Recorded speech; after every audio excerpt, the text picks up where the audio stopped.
Continuing general characteristics of Jewish mysticism from Gershom G. Scholem's major trends in Jewish mysticism. To the philosopher, the halakha either had no significance at all, or one that was calculated to diminish rather than to enhance its prestige in his eyes. Entirely different was the attitude of the Kabbalist. For them, the halakha never became a province of thought in which they felt themselves strangers.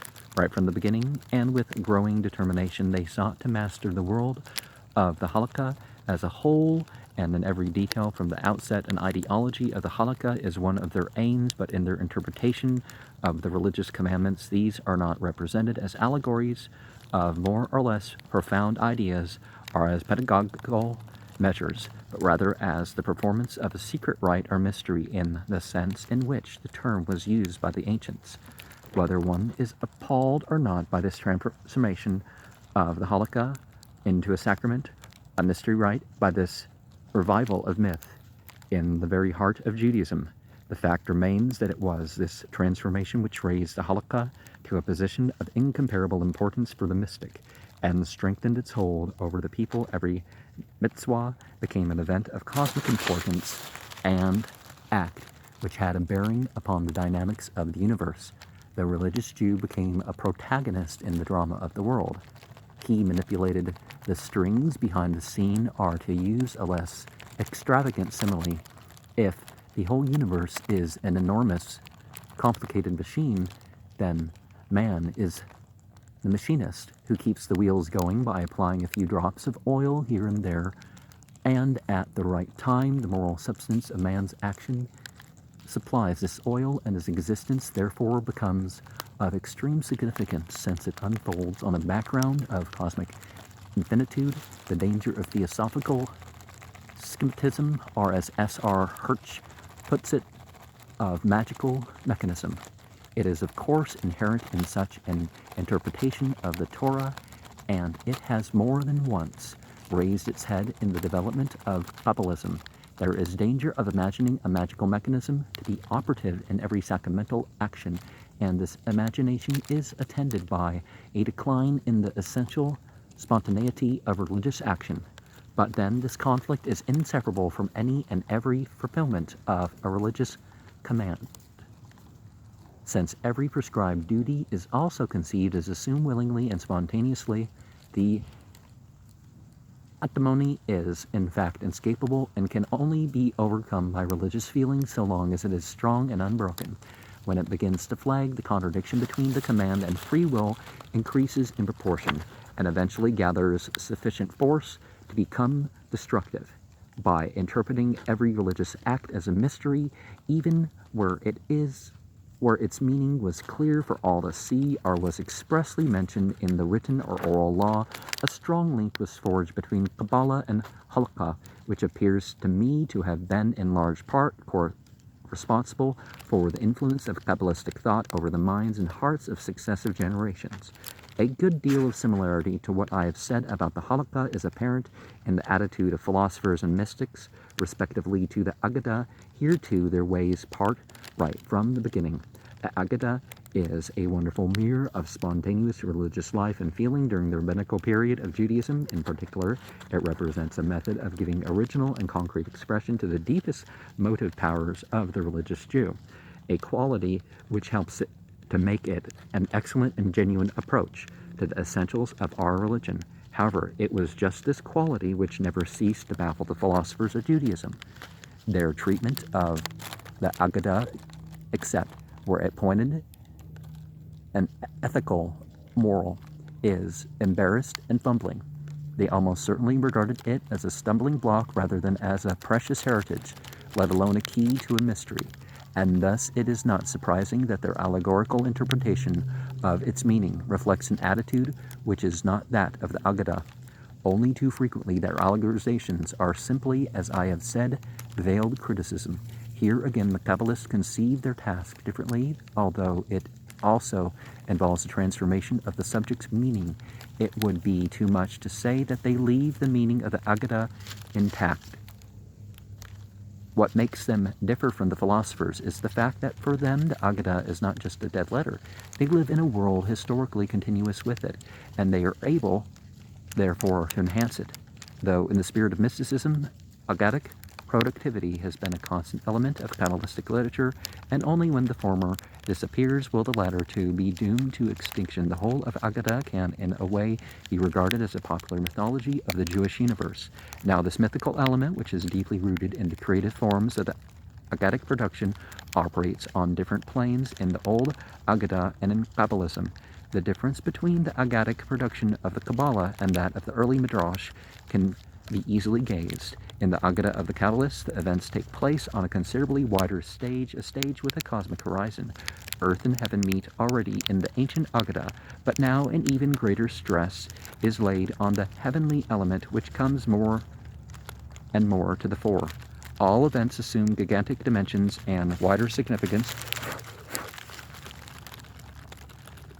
The steps of the heroes of the Kabbalistic Agada are directed by hidden forces from the mysterious regions, while their doings react at the same time upon the upper world. Seen that way, there is nothing more instructive than a comparison between the two great and truly comprehensive collections are Yalkutim, each one representing respectively one of the two types of Agadic creation. The compiler of the Yalkut, Shimoni, collected in the 13th century the old Agadas, which, as preserved by the Midrashic literature, accompanied the biblical text.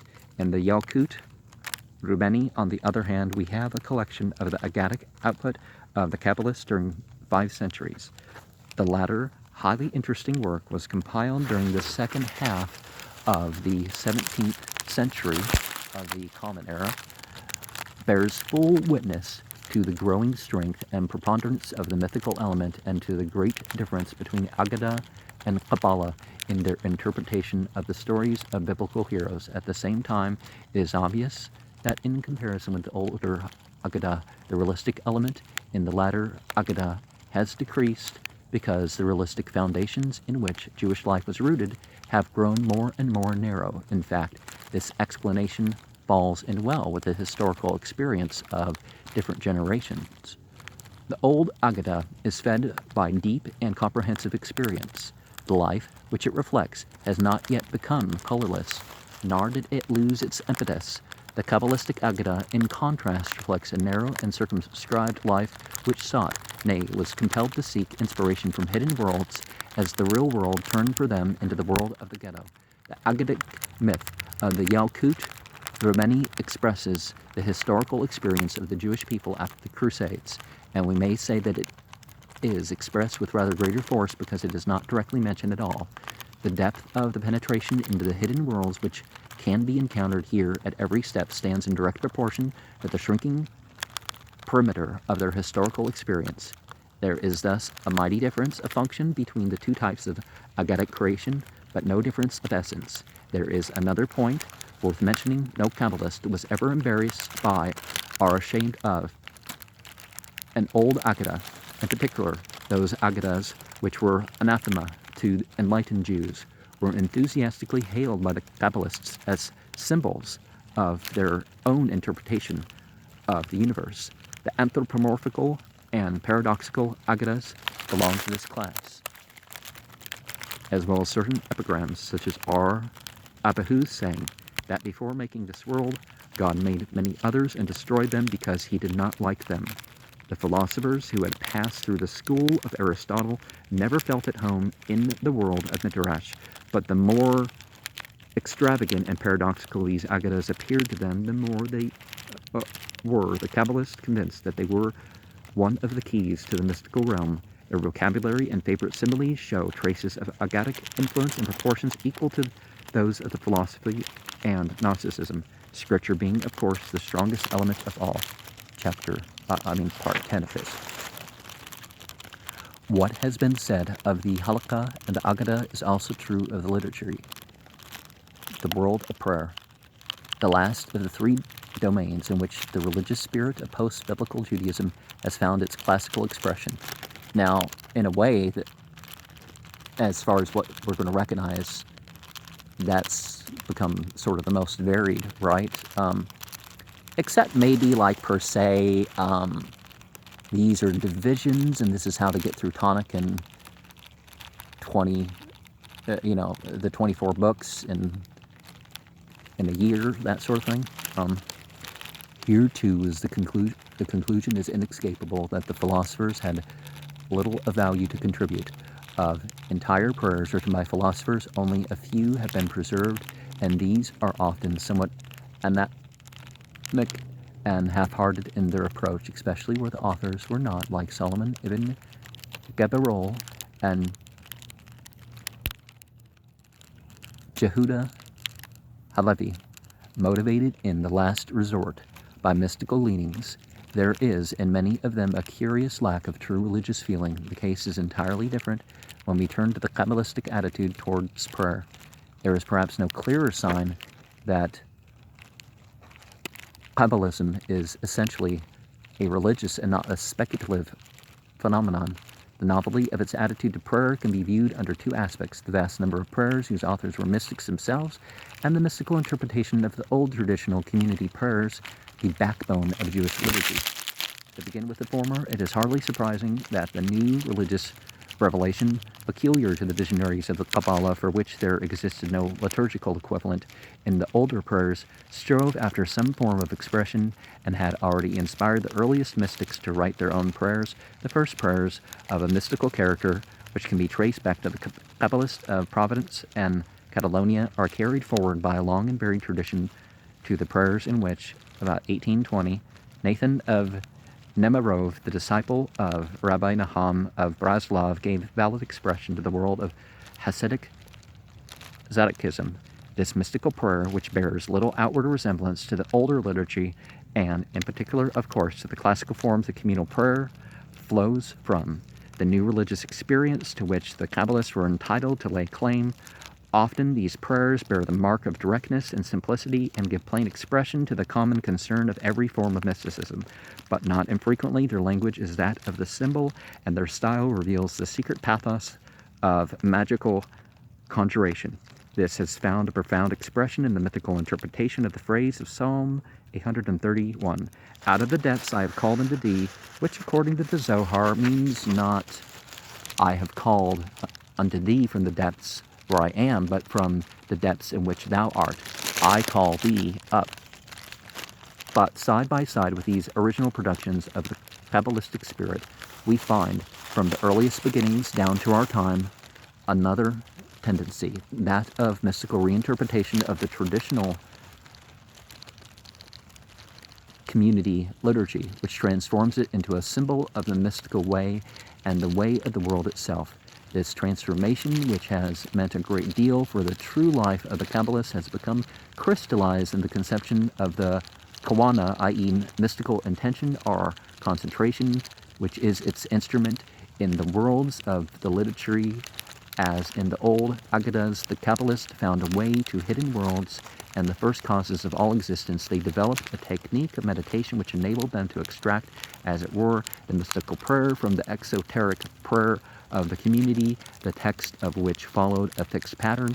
The fact that this form of prayer was conceived not as a free effusion of the soul, but as a mystical act in the strict sense of the term, as an act, that is to say, which is directly linked with the inner cosmic process,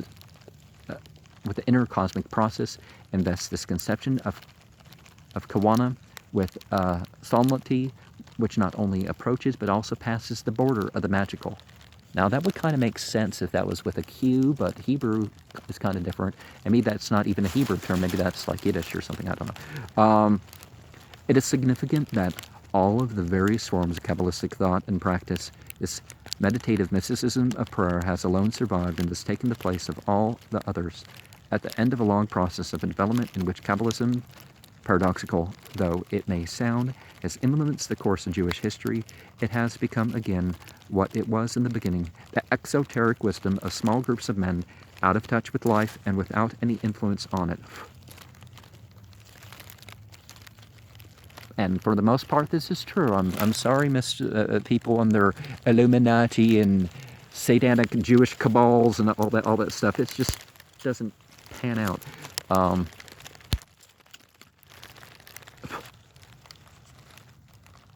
And I would definitely not say just because some public speaker is saying that either.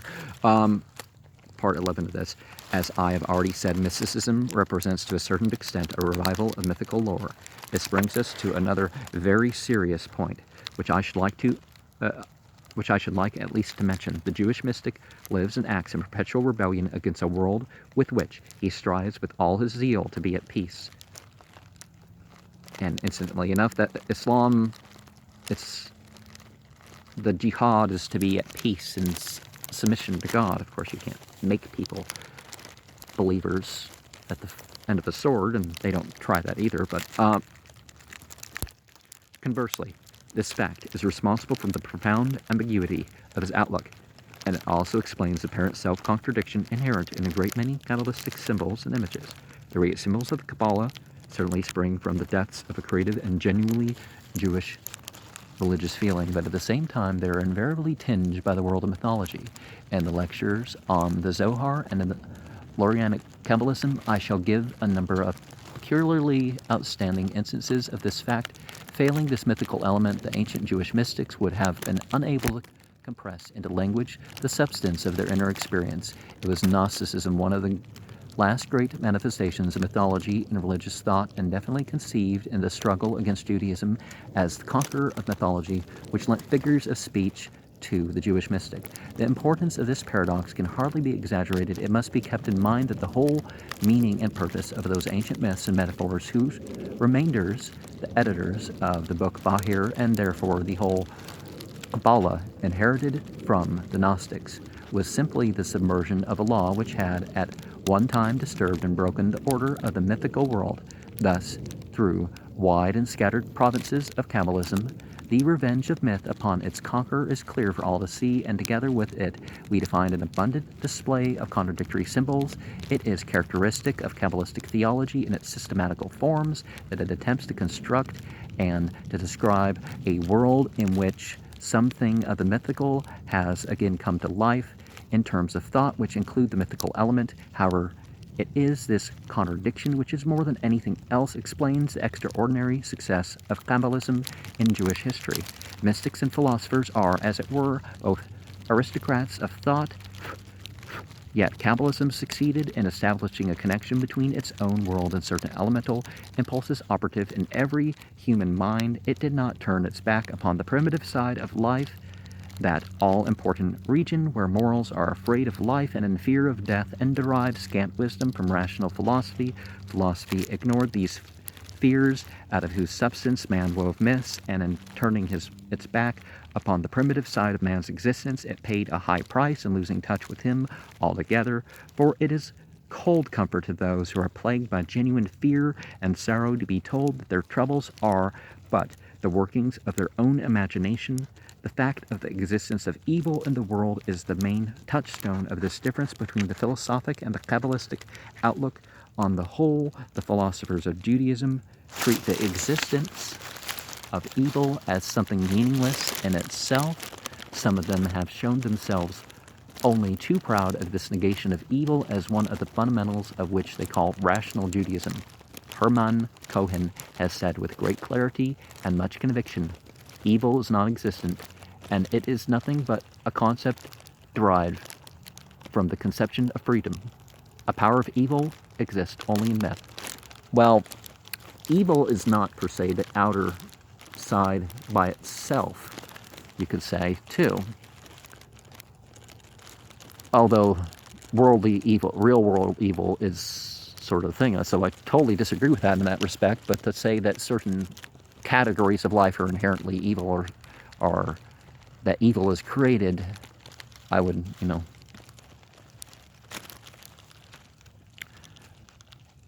one may doubt the philosophical truth of this statement, but assuming its truth is obvious that something can be said for myth in its struggle with philosophy. To most Kabbalists, as true seal-bearers of the world of myth, the existence of evil is, at any rate, one of the most pressing problems and one which keeps them continually occupied with attempts to solve it. They have a strong sense of the reality of evil and the dark horror that is about everything living. They do not, like the philosophers, seek to evade its existence with the aid of a convenient formula. Rather do they try to penetrate into its depth, and by doing so they unwittingly establish a connection between their own strivings and the vital interests of popular belief. You may call it superstition, and all of those concrete manifestations of Jewish life in which these fears found their expression. It is a paradoxical fact that none other than the Kabbalists, through their interpretation of various religious acts and customs, have made it clear what they signified to the average believer, if not what they really meant from the beginning. Jewish folklore stands as a living proof of this contention, as has well been shown by modern research in respect to some particularly well-known examples. It would be idle to deny that Kabbalistic thought lost much of its magnificence where it was forced to descend the pinnacles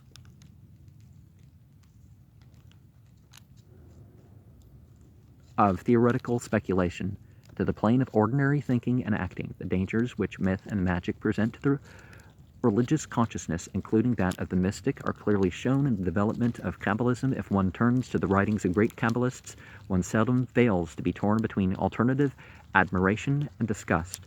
There is need for being quite clear about this in a time like ours, when the fashion of uncritical and superficial condemnation of even the most valuable elements of mysticism threatens to be replaced by an equally uncritical and obscurantist glorification of the Kabbalah. I have said before that Jewish philosophy had to pay a high price for its escape from the pressing questions of real life, but Kabbalism too had to pay for its success. Philosophy came dangerously near to losing the living God. Kabbalism, which set out to preserve him, to blaze a new and glorious trail to him, encountered mythology on its way and was tempted to lose itself in its labyrinth. Part 12. One final observation should be made on the general character of Kabbalism as distinct from other non-Jewish forms of mysticism. Both historically and metaphysically, it is a masculine doctrine meant for men and by men. The long history of Jewish mysticism shows no trace of feminine influence. There have been no women Kabbalists. Rabia of early Islamic mysticism, Mechthild of Magdeburg, Juliana of Norwich, Teresa de Jesus, and the many other feminine representatives of Christian mysticism have no counterparts in the history of Kabbalism. The latter, therefore, lacks the element of feminine emotion which has played so large a part in the development of non-Jewish mysticism. Well, there's more that women bring to the table than emotionalism, but it also remained comparatively free from the dangers entailed by the tendency toward hysterical extravagance which followed in the wake of this influence.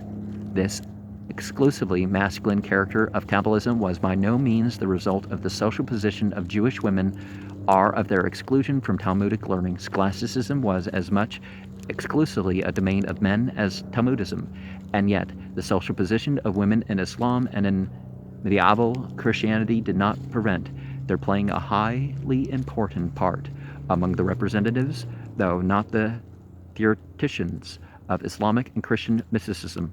Well, Islam never excluded women from the conversation, so that doesn't work there. Certainly the Prophet's wives were very influential in their interpretation and the maintaining of certain rights. It is hardly possible to conceive Catholic mysticism without them. And, you know, Joan of Arc and some other Christian women certainly had their influence too. And what about the female that hid herself as Pope, and for years they would reach under the table, he's got him, you know, to tell everybody we haven't fallen for that one again. This exclusive masculinity for which Kabbalism has paid a high price appears rather to be connected with an inherent tendency to lay stress on the demonic nature of women and the feminine element of the cosmos.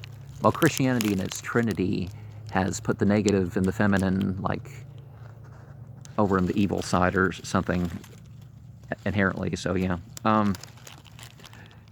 it is of the essence of Kabbalistic symbolism that woman represents not, as one might be tempted to expect, the quality of tenderness, but that of stern judgment. The symbolism was unknown to the old mystics of the Merkabah period and even to the Hasidism in Germany, but it dominates Kabbalistic literature from the very beginning and undoubtedly represents a constituent element of Kabbalistic theology. The demonic, according to the Kabbalist, is an offspring of the feminine sphere.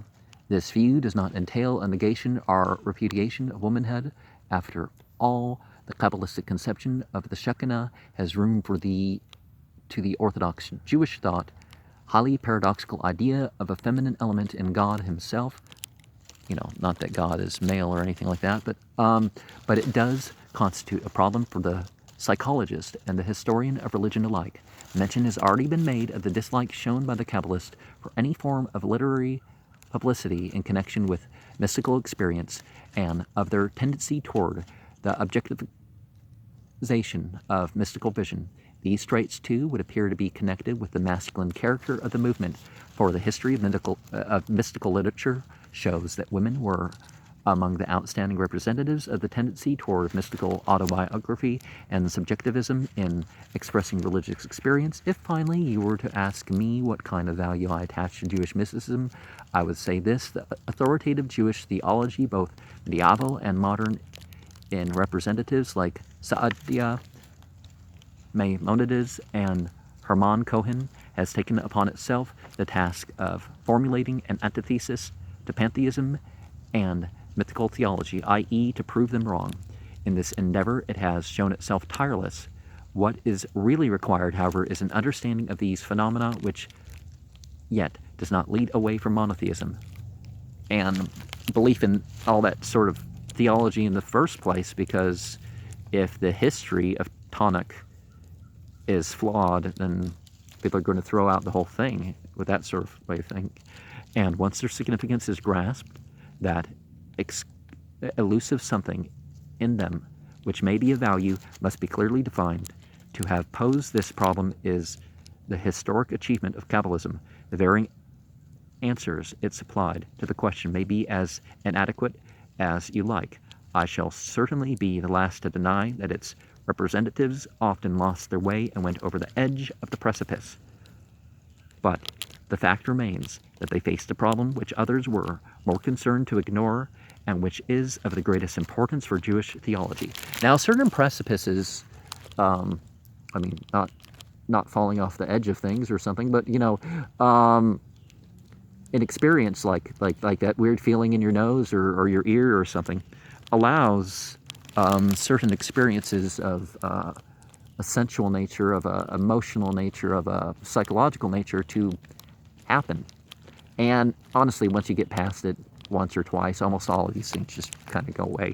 But your body is like, this is new, and and stop making that weird sound, and all that stuff. But once you get past it, the particular form was a symbolical thought in which the fundamental attitude of the Kabbalah found its expression may mean little or nothing to us, even though today we cannot escape at times from the powerful appeal, but the attempt to discover the hidden life beneath the external shapes of reality and to make visible that abyss in which the symbolic nature of all that exists reveals itself. This attempt is as important for us today as it was for those ancient mystics, for as long as nature and man are conceived as his creations, and that is the indispensable condition of highly developed religious life. The quest for the hidden life of the transcendent element in such creation will always form one of the most important preoccupations of the human mind.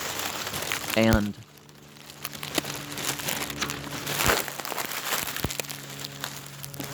this is such a book that I'm going to talk about some of its many notes. In Lecture 1, we'll remind about A.E. White's Secret Doctrine in Israel, London, 1913. This book is incorporated into the author's later work, The Holy Kabbalah of 1930. Philosophy der Geschichte oder Über die Tradition, 4 volumes, Munster 1827 to 1855, was a book that appeared anonymously. On the philosophy of the author, Karl Frankenstein, Molitor's Metaphysic, Geschichtsphilosophie, 1928. In my Bibliographia Cabalistica of 1927, page 94, I've listed the writings of Constant Pertinent to the subject of Kabbalism. Eliphas Levi is a Judaization of his Christian names, Alphonse Louis. No words need to be wasted on the subject of Crowley's Kabbalistic writings in his books on what he was pleased to term magic, and in his journal, The Equinox.